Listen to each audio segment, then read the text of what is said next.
Welcome to the Jurassic Park-Cast, the Jurassic Park podcast where guests chat with me about Michael Crichton's 1990 novel Jurassic Park, and also Not That Too. My name's Ryan Rogers, and I'm a big dumb Jurassic Park fan. Welcome to episode 20, When Dinosaurs Ruled the Earth. Joining me today, I have two guests, and in no particular order. The first is David Moscato, who is a paleontologist and science communicator who's taught at every age level from elementary to university classrooms, and presently is a science communicator at the East Tennessee State University's Grave Fossil Site, freelance science writer for publications like PLOS ONE, and surely influential in many more things than that too. And our second is Will Harris, who is a paleontologist and science communicator who's presently a fluor educator at Hands-On Discovery Center in Johnson City, Tennessee, who's also been a guest engagement facilitator at the Florida Aquarium, and an education and outreach coordinator at the Museum of Science and Industry in St. Petersburg, Florida, among many other things too. And together they assembled to form the awesome expression of paleontology and science communication, the Common Descent Podcast. So thank you for joining me today. Thanks for having us. Absolutely. So more snakes. We have the Tyrannosaurus tongue is described as snake-like in two different ways. It reads that his tongue is like a coiling, constricting snake that literally wraps around one of the kids' heads, but also that it has that forked prong. And so he's got this double-pointed tip on its tongue. Is that common among all snakes? Yes. So the forked tongue is a snake feature. Mm-hmm.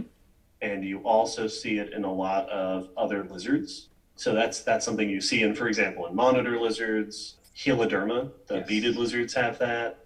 I've seen it reconstructed potentially for mosasaurs, the big swimming lizards of the Mesozoic. And the forked tongue generally, so in snakes, the benefit of the forked tongue is that the tongue in snakes is a sensing organ to sense things external to the body. Okay. So the tongue comes out of the mouth and it sweeps through the air and it picks up essentially scent molecules, scent and taste molecules. And having a forked tongue gives them the same benefit that we get from having an ear on either side of our head or two nostrils, is it lets you detect direction, right? If I hear a sound, I not only pick up the sound, but I know what direction the sound came from because of which ear is picking it up more strongly. A snake's forked tongue does the same thing. A snake can tell, right, which direction did this mouse go? The scent is stronger to my left, so I can go to the left to try to follow this mouse. Okay. So by your comment, I would deduce that the mosasaur, the snake, and the monitor lizard may have a common ancestor. Would that be the theory? Yes, so snakes are lizards. Yeah. They are a particularly different and interesting branch of the lizard family tree, the same way that birds are a branch of the dinosaur family tree. And snakes' closest relatives among lizards are probably monitor lizards, beaded lizards. Mosasaurs fall within that general group as well. Okay. So as opposed to like chameleons and geckos and lizards like that who do not have similar tongues or indeed other features that are similar.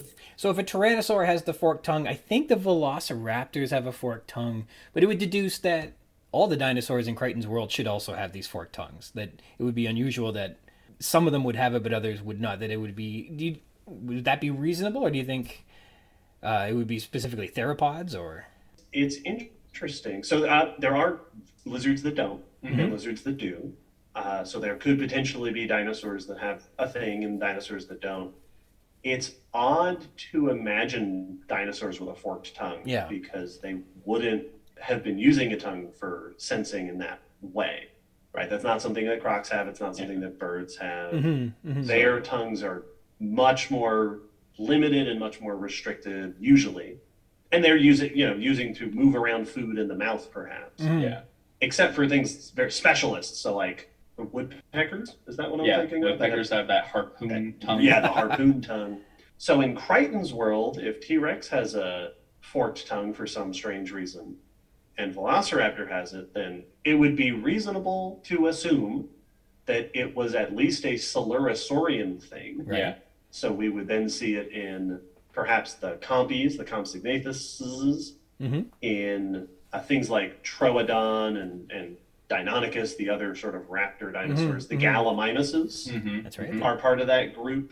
But the other interesting note is that Coelurosaur group also includes birds. Yes. Yeah. So if a forked tongue were for some reason a thing among those dinosaurs, it would have to have then been lost in birds. Yes.